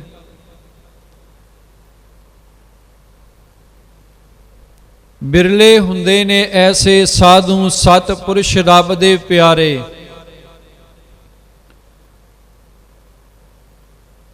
ਜਿਨ੍ਹਾਂ ਦਾ ਦਰਸ਼ਨ ਪਿਆਰਿਓ ਜੀਵਨ ਬਦਲ ਕੇ ਰੱਖ ਦਿੰਦਾ ਹੈ,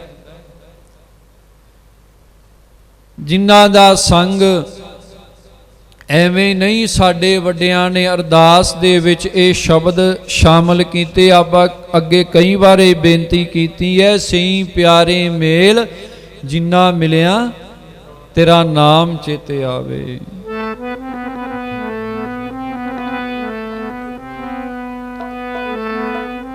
ਇਹੀ ਸਤਿਗੁਰ ਦੇ ਕੋਲੋਂ ਮੰਗੀਏ, ऐसी मांग गोबिंद ते टहल संतन की संग साधु का। ਇਹ ਮੰਗ ਮੰਗੀਏ ਰੱਬ ਦੇ ਪਿਆਰਿਆਂ ਦੀ ਸੇਵਾ ਤੇ ਸਾਧਨਾ ਕਰਨ ਵਾਲਿਆਂ ਦਾ ਸੰਗ।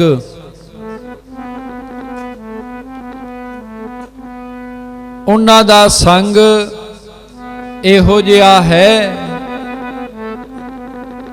ਕਹਿੰਦੇ ਭਾਈ ਗੁਰਦਾਸ ਜੀ ਭਗਤ ਕਬੀਰ ਸਾਹਿਬ ਜੀ ਦੇ ਬਾਰੇ ਲਿਖਦੇ ਆ, ਕੀ ਕਹਿੰਦੇ ਨੇ? ਕਹਿੰਦੇ ਕਬੀਰ ਸਾਹਿਬ ਜੀ ਰਸਤੇ ਦੇ ਵਿੱਚ ਲੰਮੇ ਪਏ ਨੇ ਤੇ ਰਾਮਾਨੰਦ ਜੀ ਅੰਮ੍ਰਿਤ ਵੇਲੇ ਉੱਠ ਕੇ ਜਦੋਂ ਇਸ਼ਨਾਨ ਕਰਨ ਵਾਸਤੇ ਉਸ ਰਸਤੇ ਤੇ ਜਾ ਰਹੇ ਨੇ ਨਾ, ਕਬੀਰ ਸਾਹਿਬ ਜੀ ਰਸਤੇ ਦੇ ਵਿੱਚ ਪਏ ਨੇ। ਰਾਮਾਨੰਦ ਜੀ ਦਾ ਚਰਨ ਕਬੀਰ ਸਾਹਿਬ ਜੀ ਦੇ ਮੱਥੇ ਨੂੰ ਸਪਰਸ਼ ਕੀਤਾ। ਰਾਮਾਨੰਦ ਜੀ ਨੇ ਵੇਖਿਆ ਕੋਈ ਰਾਹ ਦੇ ਵਿੱਚ ਪਿਆ ਹੈ, ਰਾਮਾਨੰਦ ਜੀ ਦਾ ਚਰਨ ਜਿਹੜਾ ਕਬੀਰ ਸਾਹਿਬ ਜੀ ਦੇ ਮੱਥੇ ਨੂੰ ਸਪਰਸ਼ ਕੀਤਾ। ਉਹਨਾਂ ਨੇ ਵੇਖਿਆ ਰਸਤੇ ਦੇ ਵਿੱਚ ਕੋਈ ਹੈ, ਤੇ ਰਾਮਾਨੰਦ ਜੀ ਨੇ ਇੰਨੇ ਬਚਨ ਕੀਤੇ, ਉੱਠ ਰਾਮ ਕੇ ਰਾਮ ਬੋਲ। ਕੋਈ ਕੋਲ ਬੁਲਾ ਕੇ ਗੁਰੂ ਮੰਤਰ ਨਹੀਂ ਸੀ ਦਿੱਤਾ। ਜਦੋਂ ਰਾਮਾਨੰਦ ਜੀ ਦਾ ਪਵਿੱਤਰ ਚਰਨ, ਬੰਦਗੀ ਵਾਲੇ ਦਾ ਚਰਨ ਕਬੀਰ ਸਾਹਿਬ ਜੀ ਦੇ ਮਸਤਕ ਨੂੰ ਸਪਰਸ਼ ਕੀਤਾ, ਸਪਰਸ਼ ਦੀ ਦੇਰ ਸੀ, ਸਮਾਂ ਪਾ ਕੇ ਕਬੀਰ ਸਾਹਿਬ ਜੀ ਨੂੰ ਉਹ ਅਵਸਥਾ ਪ੍ਰਾਪਤ ਹੋਈ ਜਿਸ ਅਵਸਥਾ ਤੇ ਪਹੁੰਚ ਕੇ ਕਬੀਰ ਤੇ ਰਾਮ ਦੇ ਵਿੱਚ ਕੋਈ ਫਰਕ ਹੀ ਨਹੀਂ ਰਿਹਾ। ਆਪ ਕਹਿੰਦੇ ਨੇ ਭਗਤ ਕਬੀਰ ਸਾਹਿਬ ਜੀ, ਕਬੀਰ ਅਬ ਤੋ ਜਾਏ ਚੜੇ ਸਿੰਘਾਸਨ ਮਿਲ ਹੈ ਸਾਰੰਗ ਪਾਣੀ, ਰਾਮ ਕਬੀਰਾ ਏਕ ਭਏ ਹੈ ਕੋਈ ਨਾ ਸਕੈ ਪਛਾਣੀ। ਕਹਿੰਦੇ ਹੁਣ ਇਹੋ ਜੀ ਅਵਸਥਾ ਬਣ ਗਈ ਹੈ, ਹੁਣ ਰਾਮ ਤੇ ਕਬੀਰ ਦੇ ਵਿੱਚ ਕੋਈ ਭੇਦ ਹੀ ਨਹੀਂ ਰਿਹਾ, ਕੋਈ ਫਰਕ ਹੀ ਨਹੀਂ ਰਿਹਾ। ਕਿਰਪਾ ਕਿੱਥੋਂ ਹੋਈ? ਇੱਕ ਬੰਦਗੀ ਵਾਲੇ ਦੇ ਪਵਿੱਤਰ ਚਰਨ ਦਾ ਸਪਰਸ਼ ਮਿਲਿਆ। ਇਹੋ ਜਿਹਾ ਸੰਗ ਹੈ ਰੱਬ ਦੇ ਪਿਆਰਿਆਂ ਦਾ।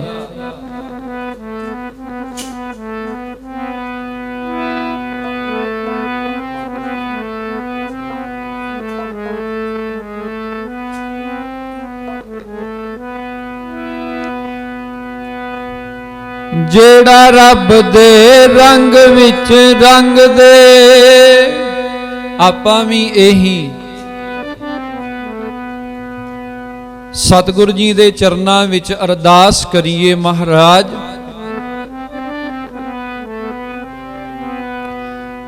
ਜਿਹੜਾ ਰੱਬ ਦੇ ਰੰਗ ਵਿੱਚ ਰੰਗ ਦੇ, ਕੋਈ ਮਿਲ ਜੇ ਐਸਾ ਸਾਧੂ। ਜਿਹੜਾ ਰੱਬ ਦੇ ਰੰਗ ਵਿੱਚ ਰੰਗ ਦੇ, ਕੋਈ ਮਿਲ ਜੇ ਐਸਾ ਸਾਧੂ। ਰੱਬ ਦੇ ਰੰਗ ਵਿੱਚ ਰੰਗ ਦੇ, ਕੋਈ ਮਿਲ ਜੇ ਐਸਾ ਸਾਧੂ। ਜਿਹੜਾ ਰੱਬ ਦੇ ਰੰਗ ਵਿੱਚ ਰੰਗ ਦੇ, ਕੋਈ ਮਿਲ ਜੇ ਐਸਾ ਸਾਧੂ।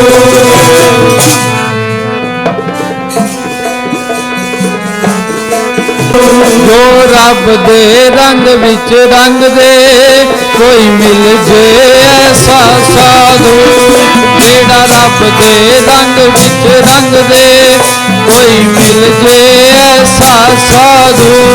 ਜਿਹੜਾ ਰੱਬ ਦੇ ਰੰਗ ਵਿੱਚ ਰੰਗ ਦੇ, ਕੋਈ ਮਿਲ ਜੇ ਐਸਾ ਸਾਧੂ। ਜਿਹੜਾ ਰੱਬ ਦੇ ਰੰਗ ਵਿੱਚ ਰੰਗ ਦੇ, ਕੋਈ ਮਿਲ ਜੇ ਐਸਾ ਸਾਧੂ। ਫਿਰ ਹੋਏਗਾ ਕੀ? ਜਦੋਂ ਜੀਵਨ ਦੇ ਵਿੱਚ ਇਹੋ ਜਿਹਾ ਸਾਧੂ ਮਿਲ ਗਿਆ, ਰੱਬ ਦਾ ਪਿਆਰਾ ਮਿਲ ਗਿਆ,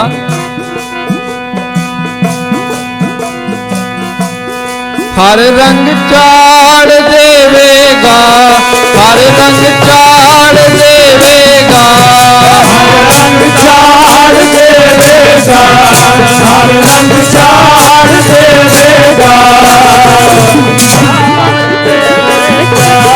ਹਰ ਰੰਗ ਚਾੜ ਦੇਵੇਗਾ, ਹਰੀ ਰੰਗ ਚਾੜ ਦੇਵੇਗਾ, ਹਰੀ ਰੰਗ ਚਾੜ ਦੇਵੇਗਾ, ਹਰੀ ਰੰਗ ਚਾੜ ਦੇਵੇਗਾ, ਹਰੀ ਰੰਗ ਚਾੜ ਦੇਵੇਗਾ।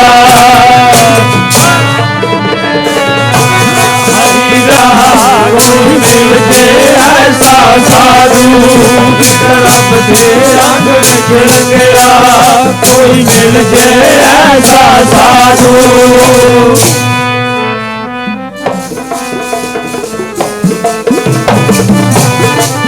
ਜਿਹੜਾ ਰੱਬ ਦੇ ਰੰਗ ਵਿੱਚ ਰੰਗਿਆ, ਕੋਈ ਮਿਲ ਜੇ ਐਸਾ ਸਾਧੂ। ਇਹ ਮੰਗ ਮੰਗਿਆ ਕਰੀਏ। ਜਿੱਥੇ ਆਪਾਂ ਦੁਨਿਆਵੀ ਮੰਗਾਂ ਮੰਗਦੇ ਆਂ, ਦੁਨਿਆਵੀ ਪਦਾਰਥ ਸਤਿਗੁਰੂ ਦੇ ਕੋਲੋਂ ਮੰਗਦੇ ਆਂ, ਉੱਥੇ ਇਹ ਵੀ ਮੰਗ ਨਾਲ ਮੰਗਿਆ ਕਰੀਏ। ਮਹਾਰਾਜ ਕਰ ਦੇਵੋ ਕਿਰਪਾ, ਜੀਵਨ ਦੇ ਵਿੱਚ ਕੋਈ ਇਹੋ ਜਿਹਾ ਰੱਬ ਦਾ ਪਿਆਰਾ ਮਿਲ ਜਾਵੇ, ਕੋਈ ਮਿਲ ਜੇ ਬਖਸ਼ਿਆ ਹੋਇਆ, ਤੂੰ ਵੀ ਬਖਸ਼ਿਆ ਜਾਵੇਂਗਾ। ਕੋਈ ਬਖਸ਼ਿਆ ਹੋਇਆ, ਉਹਦੇ ਦਰ ਤੋਂ ਨਵਾਜਿਆ ਹੋਇਆ ਜ਼ਿੰਦਗੀ ਦੇ ਵਿੱਚ ਮਿਲ ਜਾਵੇ ਤੇ ਪਿਆਰਿਓ ਸਾਡੇ ਜੀਵਨ ਦਾ ਵੀ ਭਲਾ ਹੋ ਸਕਦਾ ਹੈ। ਇਹੋ ਜੀ ਬਖਸ਼ਿਸ਼ ਵਰਤਦੀ ਹੈ ਪਿਆਰ ਵਾਲਿਆਂ ਦੀ ਸੰਗਤ ਦੇ ਵਿੱਚ, ਜਿਹੜੇ ਰੱਤੇ ਹੋਏ ਨੇ ਅੰਦਰੋਂ, ਜਿਨ੍ਹਾਂ ਦੇ ਮਨ ਰੂਪੀ ਚੋਲੇ ਉਹਦੇ ਪ੍ਰੇਮ ਵਾਲੇ ਰੰਗ ਦੇ ਵਿੱਚ ਰੰਗੇ ਹੋਏ ਨੇ। ਬਿਰਲੇ ਹੁੰਦੇ ਨੇ ਐਸੇ, ਨਹੀਂ ਤੇ ਸਾਡੇ ਮਨ ਤੇ ਮਾਇਆ ਵਾਲੇ ਰੰਗਾਂ ਦੇ ਵਿੱਚ ਰੰਗੇ ਹੋਏ ਨੇ। ਵਿਕਾਰਾਂ ਦੇ ਵਿੱਚ, ਵਾਸ਼ਨਾਵਾਂ ਦੇ ਵਿੱਚ, ਤ੍ਰਿਸ਼ਨਾਵਾਂ ਦੇ ਵਿੱਚ, ਈਰਖਾ ਦੇ ਵਿੱਚ। ਪਰ ਬਿਰਲੇ ਐਸੇ ਸਰੀਰ ਹੁੰਦੇ ਨੇ ਜਿਹੜੇ ਤਨ ਤੇ ਮਨ ਕਰਕੇ ਗੁਰੂ ਦੇ ਪ੍ਰੇਮ ਦੇ ਵਿੱਚ ਰੱਤੇ ਹੁੰਦੇ ਨੇ, ਰੰਗੇ ਹੁੰਦੇ ਨੇ। ਬੜੇ ਬਚਨ ਹੁੰਦੇ ਨੇ। ਤੁਲਸੀ ਦਾਸ ਜੀ ਹੋਏ ਨੇ, ਜਿਨ੍ਹਾਂ ਦੇ ਦੋਹੇ ਬੜੇ ਮਸ਼ਹੂਰ ਨੇ, ਪੜ੍ਹੇ ਜਾਂਦੇ ਨੇ। ਸ਼੍ਰੀ ਰਾਮ ਜੀ ਦੇ ਉਹ ਭਗਤ ਹੋਏ ਨੇ। ਕਹਿੰਦੇ ਨੇ ਇੱਕ ਵਾਰੀ ਉਹਨਾਂ ਨੂੰ ਕੋਈ ਮਹਾਂਪੁਰਖ ਮਿਲਣ ਵਾਸਤੇ ਆਇਆ। ਮਹਾਂਪੁਰਖ ਮਿਲਣ ਵਾਸਤੇ ਆਇਆ, ਉਹਦੇ ਅੰਦਰ ਵੀ ਲਗਨ ਸੀ, ਤੜਪ ਸੀ ਰੱਬ ਨੂੰ ਮਿਲਣ ਦੀ। ਤੇ ਉਸ ਫਕੀਰ ਨੇ ਤੁਲਸੀ ਦਾਸ ਜੀ ਦਾ ਨਾਮ ਸੁਣਿਆ ਸੀ ਕਿ ਬੜੇ ਬੰਦਗੀ ਵਾਲੇ ਸਾਧੂ ਨੇ, ਫਕੀਰ ਨੇ।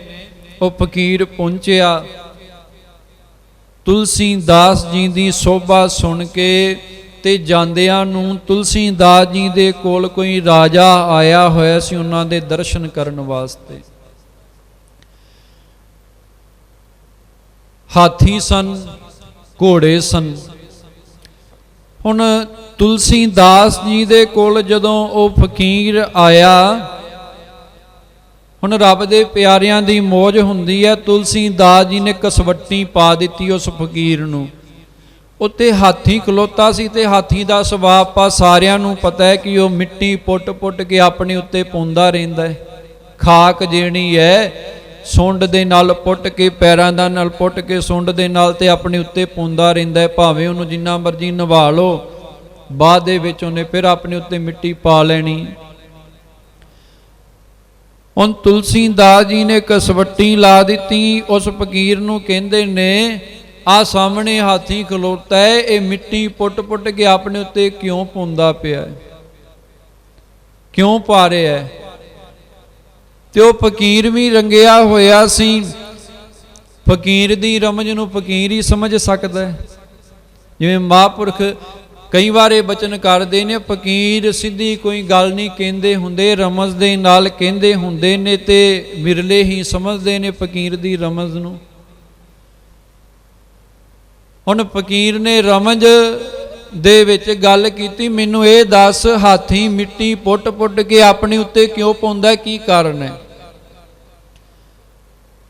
ਤੇ ਉਹ ਵੀ ਅੱਗੋਂ ਫਕੀਰ ਸੀ, ਸਮਝ ਗਿਆ ਰਮਜ਼। ਤੇ ਉਸੇ ਵੇਲੇ ਕਹਿਣ ਲੱਗਾ ਉਹ ਫਕੀਰ, ਇਹ ਹਾਥੀ ਇਸ ਕਰਕੇ ਮਿੱਟੀ ਪੁੱਟ ਕੇ ਆਪਣੇ ਸਰੀਰ ਦੇ ਉੱਤੇ, ਆਪਣੇ ਤਨ ਦੇ ਉੱਤੇ ਪਾਉਂਦਾ ਹੈ ਕਿਉਂਕਿ ਤੁਸੀਂ ਸ਼੍ਰੀ ਰਾਮ ਜੀ ਦੇ ਉਪਾਸਕ ਹੋ, ਤੁਸੀਂ ਸ਼੍ਰੀ ਰਾਮ ਜੀ ਦੀ ਵਡਿਆਈ ਕਰਦੇ ਹੋ, ਉਹਨਾਂ ਦੀ ਸਿਫਤ ਦੇ ਵਿੱਚ ਲਿਖਦੇ ਹੋ। ਇਸ ਹਾਥੀ ਨੂੰ ਵੀ ਭੁਲੇਖਾ ਪੈ ਗਿਆ ਹੈ, ਰਾਮ ਜੀ ਦੀ ਸਿਫਤ ਸੁਣ ਸੁਣ ਕੇ ਕਿਤੇ ਇੱਥੇ ਸ਼੍ਰੀ ਰਾਮ ਜੀ ਨੇ ਆਪਣੇ ਪਵਿੱਤਰ ਚਰਨ ਨਾ ਪਾਏ ਹੋਣ, ਇਹ ਇਸ ਕਰਕੇ ਮਿੱਟੀ ਪੁੱਟਦਾ ਪਿਆ ਹੈ। ਉਸ ਮਿੱਟੀ ਨੂੰ ਲੱਭਦਾ ਪਿਆ ਕਿ ਜਿਸ ਮਿੱਟੀ ਦੇ ਉੱਤੇ ਸ਼੍ਰੀ ਰਾਮ ਜੀ ਦੇ ਪਵਿੱਤਰ ਚਰਨ ਪਏ ਹੋਣ। ਆਖੋ ਸਤਨਾਮ ਸ਼੍ਰੀ ਵਾਹਿਗੁਰੂ।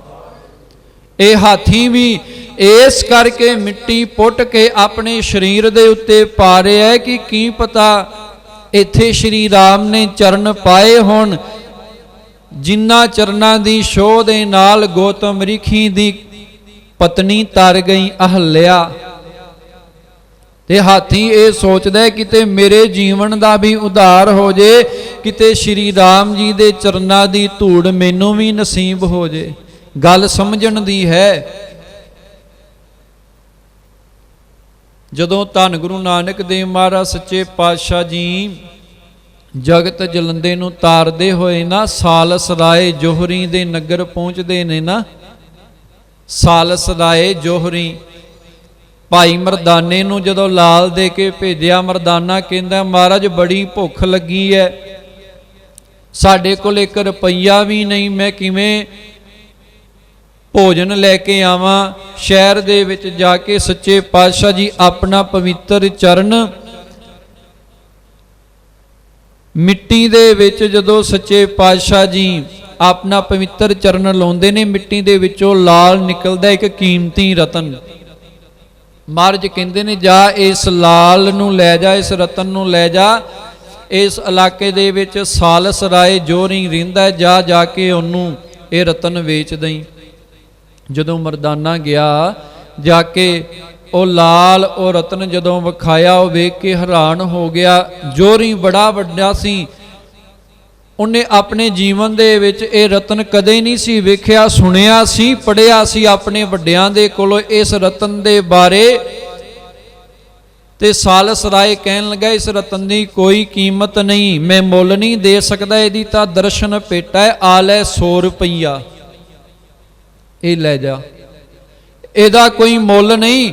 ਬਾਕੀ ਆਪਣੇ ਮਾਲਕ ਨੂੰ ਪੁੱਛ ਲਈ, ਜੇ ਉਹਨੇ ਵੇਚਣਾ ਜਿੰਨਾ ਵੀ ਹੋ ਸਕਿਆ, ਜਿੰਨਾ ਉਹ ਮੁੱਲ ਕਹਿਣਗੇ, ਵੈਸੇ ਇਹ ਅਮੋਲ ਹੈ, ਇਹਦਾ ਕੋਈ ਮੁੱਲ ਨਹੀਂ, ਪਰ ਉਹ ਜਿੰਨਾ ਵੀ ਮੁੱਲ ਕਹਿਣਗੇ ਮੈਂ ਤਾਰ ਦੇਵਾਂਗਾ, ਜੋ ਇਹ ਰਤਨ ਇਹ ਲਾਲ ਵੇਚਣਾ ਚਾਹੁੰਦੇ ਨੇ।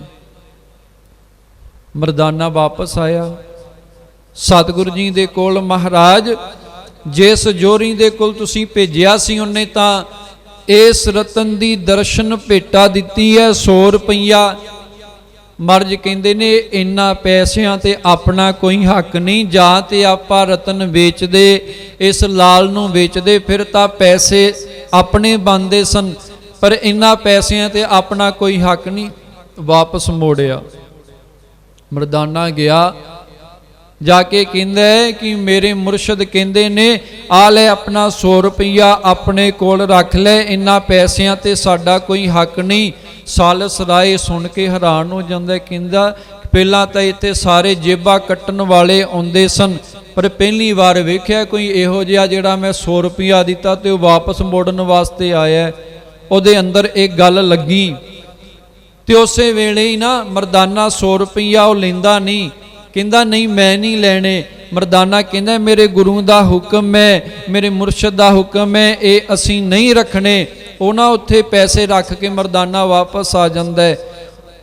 ਤੇ ਸਾਲਸ ਰਾਏ ਦੇ ਮਨ ਦੇ ਵਿੱਚ ਇਹ ਗੱਲ ਆਉਂਦੀ ਹੈ, ਇਹ ਕੋਈ ਆਮ ਨਹੀਂ, ਇੱਥੇ ਤਾਂ ਜਿੰਨੇ ਵੀ ਆਉਂਦੇ ਨੇ ਅੱਜ ਤੱਕ ਮੇਰੀ ਦੁਕਾਨ ਤੇ ਆਏ ਨੇ, ਸਾਰੀਆਂ ਜੇਬਾਂ ਕੱਟਣ ਵਾਲੇ, ਠੱਗੀਆਂ ਮਾਰਨ ਵਾਲੇ ਇੱਥੇ ਆਉਂਦੇ ਨੇ। ਪਹਿਲੀ ਵਾਰ ਹੈ ਕੋਈ ਜਿਹਨੇ 100 ਰੁਪਈਆ ਮੈਂ ਦਿੱਤਾ ਉਹਨਾਂ ਵੇਲਿਆਂ ਦਾ।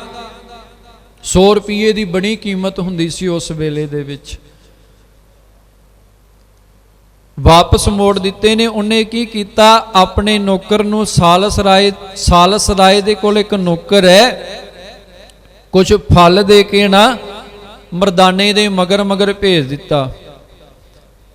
ਜਦੋਂ ਸਾਲਸ ਰਾਏ ਦਾ ਨੌਕਰ ਮਰਦਾਨੇ ਦੇ ਪਿੱਛੇ ਜਾ ਰਿਹਾ, ਉਧਰੋਂ ਸਾਲਸ ਰਾਏ ਆਪਣੇ ਘਰ ਗਿਆ ਕਿ ਮੈਂ ਭੇਟਾ ਲੈ ਕੇ ਇਹੋ ਜੇ ਫਕੀਰ ਦੇ ਮੈਂ ਜ਼ਰੂਰ ਦਰਸ਼ਨ ਕਰਨੇ ਨੇ, ਜਿਹਨੂੰ ਕੋਈ ਲਾਲਚ ਨਹੀਂ, ਕੋਈ ਇੱਛਾ ਨਹੀਂ, ਕੋਈ ਤਮਾ ਨਹੀਂ ਅੰਦਰ।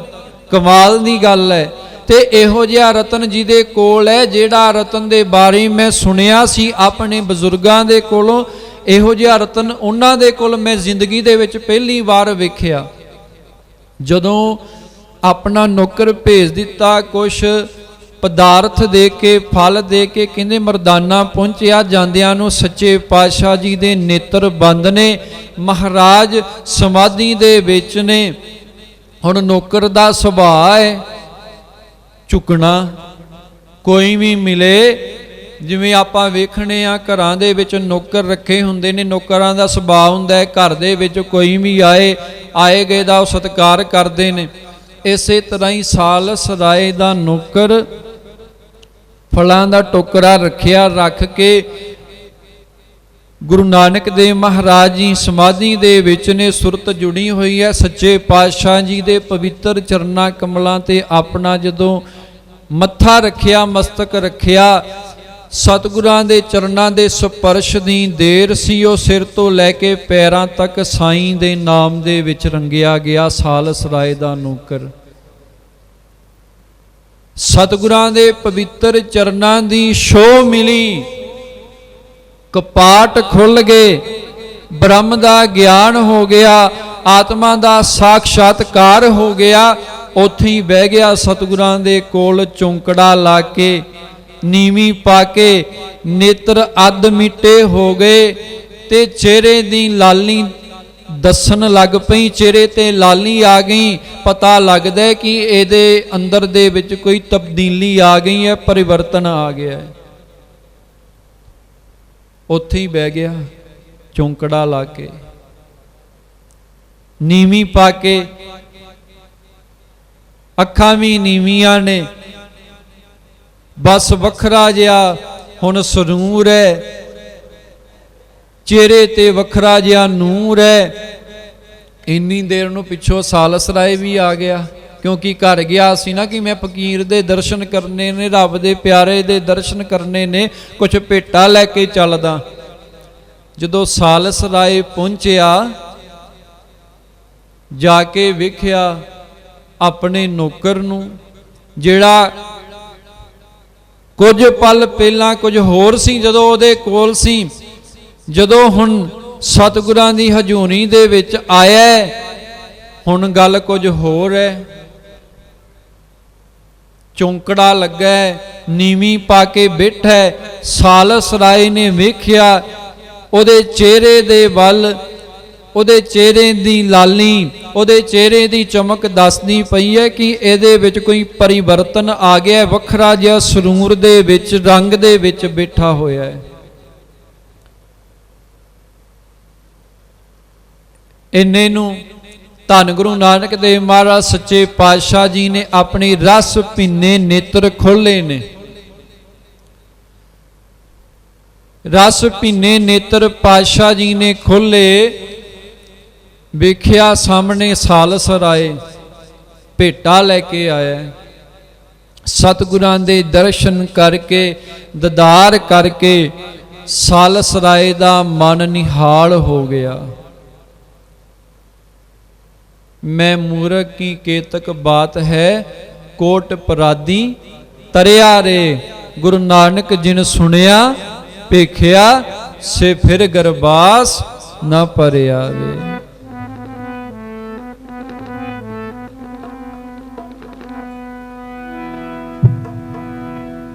महाराज दे चरना ते जो भेटा लियांदी रखी। फिर सालस राय ने बेनती की, महाराज मेरे ते भी किरपा करो। आज जो किरपा मेरे नौकर ते कीती है ना, महाराज कहंदे सालस राय ये हुण तेरा नौकर नहीं, ये करतार दा नौकर है। ये तेरा नौकर नहीं रहा, हुण ये करतार दा नौकर बन गया। क्यों? जिसनू बख्शे सिफत सलाह, नानक पातशाही पातशाह। जिन्हों अपनी सिफत दी दात वाहिगुरू दयाल होके दे देवे, मन करके, ते महाराज कहंदे ने वो पातशाहां दा पातशाह बन जांदा है। राजा सगली सृष्ट का हर नाम मन पिन्ना। महाराज कहंदे वो ते सारी सृष्टि दा राजा है।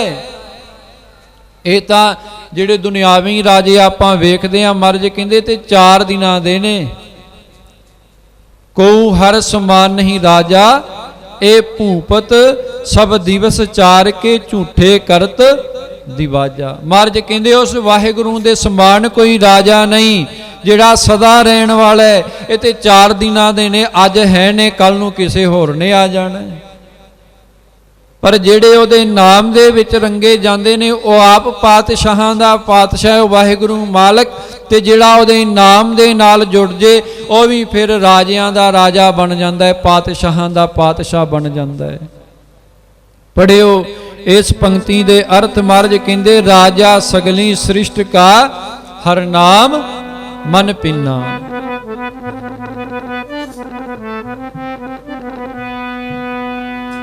प्यारे जी राजा सारी दुनिया दा, मेरे प्यारे राजा सारी दुनिया दा। प्यारे जी राजा सारी दुनिया दा, मेरे प्यारे राजा सारी दुनिया दा।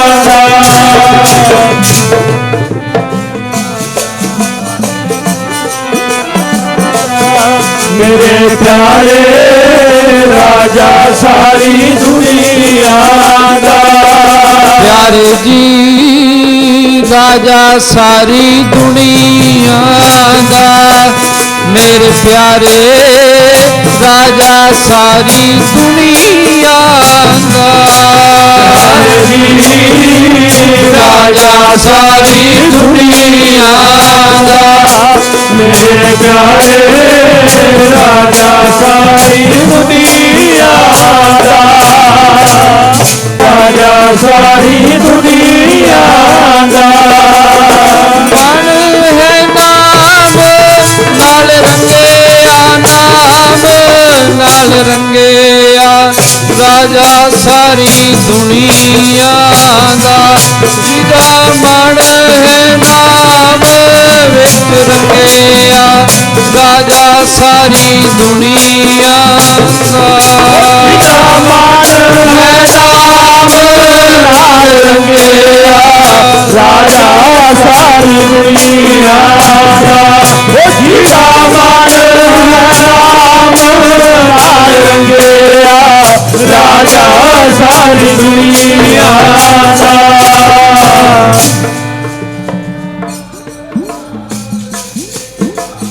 राजा सारी दुनिया दा। जिदा मन है नाम नाल रंगेया, है नाम विच रंगेया, राजा सारी दुनिया दा। मन है नाम विच रंगेया, राजा सारी दुनिया दा। मन है नाम नाल रंगेया, राजा सारी दुनिया दा। मन है नाम नाल रंगेया, राजा सारी दुनिया दा। सो आओ साध संगत जी, ਸਤਿਕਾਰਯੋਗ ਮਹਾਂਪੁਰਖ ਸਤਿਗੁਰਾਂ ਦੀ ਪਵਿੱਤਰ ਹਜ਼ੂਰੀ ਅੰਦਰ ਪਹੁੰਚ ਗਏ ਹਨ। ਆਪਾਂ ਜਿੱਥੋਂ ਵਿਚਾਰ ਸ਼ੁਰੂ ਕੀਤੀ, ਇਹੀ ਦਾਨ ਸਤਿਗੁਰ ਜੀ ਦੇ ਕੋਲੋਂ ਮੰਗੀਏ। ਦਾਨ ਮਹਿੰਦਾ ਤਲੀ ਖਾਕ ਜੇ ਮਿਲੇ ਤਾਂ ਮਸਤਕ ਲਾਈਐ। ਰੱਬ ਦੇ ਪਿਆਰਿਆਂ ਦੇ ਚਰਨਾਂ ਦੀ ਧੂੜ ਮੰਗੀਏ, ਸਾਡੇ ਜੀਵਨ ਦਾ ਵੀ ਭਲਾ ਹੋ ਸਕਦਾ ਤੇ ਇਸਕੀ ਧੂੜ ਮਨ ਉਧਰੈ। ਮਹਾਰਾਜ ਕਹਿੰਦੇ ਇਹੋ ਜਿਹੇ ਪਿਆਰੇ ਦੇ ਚਰਨਾਂ ਦੀ ਧੂੜ ਦੇ ਨਾਲ ਸਾਡਾ ਪਾਪੀ ਮਨ ਵੀ ਨਾਮ ਦੇ ਰੰਗ ਦੇ ਵਿੱਚ ਰੰਗ ਜਾਵੇਗਾ। ਪ੍ਰਭ ਹੋਏ ਸੁਪ੍ਰਸੰਨਾ, ਤੇ ਉਹ ਵਾਹਿਗੁਰੂ ਸਾਡੇ ਤੇ ਵੀ ਖੁਸ਼ ਹੋ ਜਾਏਗਾ। ਖੁਸ਼ੀ ਮਿਲ ਜੇਗੀ ਉਸ ਵਾਹਿਗੁਰੂ ਦੀ। ਤੇ ਜੇ ਖੁਸ਼ੀ ਮਿਲ ਜੇ ਉਸ ਵਾਹਿਗੁਰੂ ਦੀ ਮਿਹਰ ਵਾਲੀ ਨਜ਼ਰ ਹੋ ਜੇ, ਲੱਖ ਖੁਸ਼ੀਆਂ ਪਾਤਸ਼ਾਹੀਆਂ ਜੇ ਸਤਿਗੁਰ ਨਦਰ ਕਰੇ। ਜੇ ਗੁਰੂ ਦੀ ਮਿਹਰ ਵਾਲੀ ਨਜ਼ਰ ਹੋ ਜੇ, ਇੱਕ ਤੇ ਸਾਰਿਆਂ ਦੇ ਉੱਤੇ ਨਜ਼ਰ ਹੈ ਨਾ, ਇੱਕੋ ਨਜ਼ਰ ਦੇ ਨਾਲ ਵਾਹਿਗੁਰੂ ਸਾਰਿਆਂ ਨੂੰ ਵੇਖਦਾ ਹੈ। ਪਰ ਜਿਹੜੀ ਮਿਹਰ ਵਾਲੀ ਨਜ਼ਰ ਹੁੰਦੀ ਹੈ ਉਹ ਕਿਸੇ ਵਿਰਲੇ ਦੇ ਉੱਤੇ ਹੁੰਦੀ ਹੈ। ਕਿਰਪਾ ਕਟਾਖ ਅਵਲੋਕਨ ਖੀਨੋ, ਦਾਸ ਕਾ ਦੁਖ ਵਿਦਾਰਿਓ। ਉਹ ਕਿਰਪਾ ਵਾਲੀ ਜਿਹੜੀ ਦ੍ਰਿਸ਼ਟੀ ਹੈ ਉਹ ਪਿਆਰਿਓ ਕਿਸੇ ਵਿਰਲੇ ਤੇ ਜੇ ਹੋ ਜਾਵੇ ਤੇ ਲੱਖਾਂ ਖੁਸ਼ੀਆਂ ਤੇ ਲੱਖਾਂ ਪਾਤਸ਼ਾਹੀਆਂ ਸਤਿਗੁਰ ਜੀ ਕਿਰਪਾ ਕਰਕੇ ਉਸ ਪਿਆਰੇ ਨੂੰ ਬਖਸ਼ ਦਿੰਦੇ ਨੇ। ਸੋ ਸਾਧ ਸੰਗਤ ਜੀ ਨੀਆਂ ਕੋ ਬੇਨਤੀਆਂ ਪ੍ਰਵਾਨ ਕਰਨੀਆਂ। ਆਓ ਇੱਕ ਧਾਰਨਾ ਪੜ੍ਹ ਕੇ ਸਮਾਪਤੀ ਕਰੀਏ। ਮਹਾਂਪੁਰਖਾਂ ਵੱਲੋਂ ਹੁਕਮ ਹੋਇਆ ਕੋਈ ਵੀ ਰਸਨਾ ਵਾਂਝੀ ਨਾ ਰਵੇ।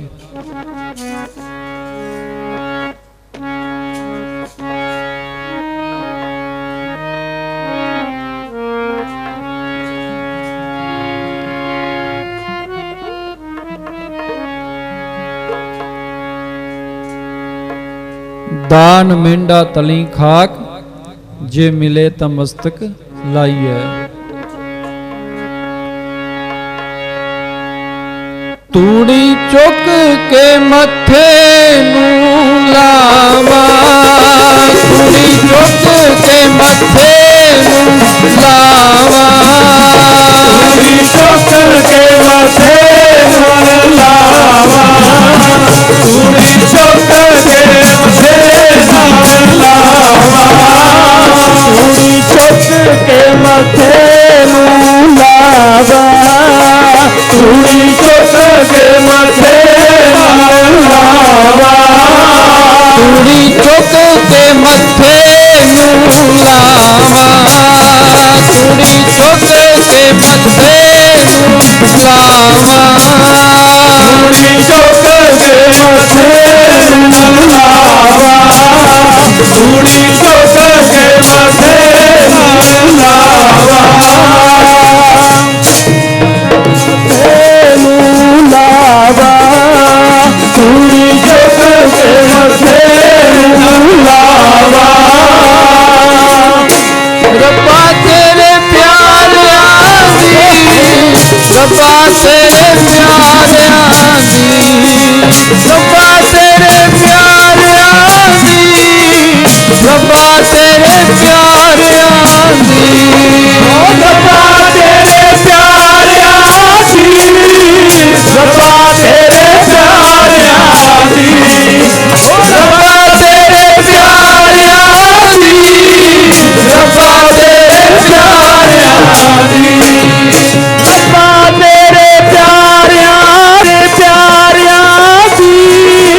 ਰੱਬਾ ਤੇਰੇ ਪਿਆਰਿਆਂ ਦੀ ਰੱਬਾ ਤੇਰੇ ਪਿਆਰਿਆਂ ਦੀ ਰੱਬਾ ਤੇਰੇ ਪਿਆਰਿਆਂ ਦੀ ਰੱਬਾ ਤੇਰੇ ਪਿਆਰਿਆਂ ਦੀ ਤੇਰੇ ਪਿਆਰਿਆਂ ਦੀ ਰੱਬਾ ਤੇਰੇ ਪਿਆਰਿਆਂ ਦੀ ਰੱਬਾ ਤੇਰੇ ਪਿਆਰਿਆਂ ਦੀ ਰੱਬਾ ਤੇਰੇ ਪਿਆਰਿਆਂ ਦੀ ਰੱਬਾ ਤੇਰੇ ਪਿਆਰਿਆਂ ਦੀ ਰੱਬਾ ਤੇਰੇ ਪਿਆਰਿਆਂ ਦੀ ਰੱਬਾ ਤੇਰੇ ਪਿਆਰਿਆਂ ਦੀ ਰੱਬਾ ਤੇਰੇ ਪਿਆਰਿਆਂ ਦੀ ਰੱਬਾ ਤੇਰੇ ਪਿਆਰਿਆਂ ਦੀ ਰੱਬਾ ਤੇਰੇ ਪਿਆਰਿਆਂ ਦੀ ਧੂੜੀ ਚੁੱਕ ਕੇ ਮੱਥੇ ਨੂੰ ਲਾਵਾ ਧੂੜੀ ਚੁੱਕ ਕੇ ਮੱਥੇ ਨੂੰ ਲਾਵਾ ਧੂੜੀ ਚੁੱਕ ਕੇ ਮੱਥੇ ਨੂੰ ਲਾਵਾ ਧੂੜੀ ਚੁੱਕ ਕੇ ਮੱਥੇ ਨੂੰ ਲਾਵਾ ਧੂੜੀ ਚੁੱਕ ਕੇ ਮੱਥੇ ਨੂੰ ਲਾਵਾ ਧੂੜੀ ਚੁੱਕ ਕੇ ਮੱਥੇ ਨੂੰ ਲਾਵਾ। ਸੋ ਸਾਧ ਸੰਗਤ ਜੀ ਪਵਿੱਤਰ ਗੁਰਬਾਣੀ ਦੀ ਵਿਚਾਰ ਕਰਦਿਆਂ ਹੋਈਆਂ ਬੇਅੰਤ ਭੁੱਲਾਂ ਦੀ ਆਪ ਸੰਗਤਾਂ ਨੇ ਖਿਮਾ ਬਖਸ਼ਿਸ਼ ਕਰਨੀ ਇਹੀ ਅਰਦਾਸ ਆਪਾਂ ਸਤਿਗੁਰਾਂ ਦੇ ਚਰਨਾਂ ਵਿੱਚ ਕਰੀਏ। ਨਾਮ ਦਾ ਰੰਗ ਸਾਧ ਦਾ ਸੰਗ ਮਹਾਂਪੁਰਖਾਂ ਵੱਲੋਂ ਇਹੀ ਬੇਨਤੀ ਆਪ ਸੰਗਤਾਂ ਦੇ ਚਰਨਾਂ ਵਿੱਚ ਗੁਰੂ ਵਾਲੇ ਬਣੀਏ ਬਾਣੀ ਬਾਣੇ ਦੇ ਧਾਰਨੀ ਹੋਈਏ ਅੰਮ੍ਰਿਤ ਛਕ ਕੇ ਸਿੰਘ ਸੱਜ ਕੇ ਆਪਣਾ ਲੋਕ ਤੇ ਪਰਲੋਕ ਸੁਹੇਲਾ ਕਰੀਏ ਜੀ। ਆਓ ਹੁਣ ਇੱਥੇ ਹੀ ਸਮਾਪਤੀ ਹੈ।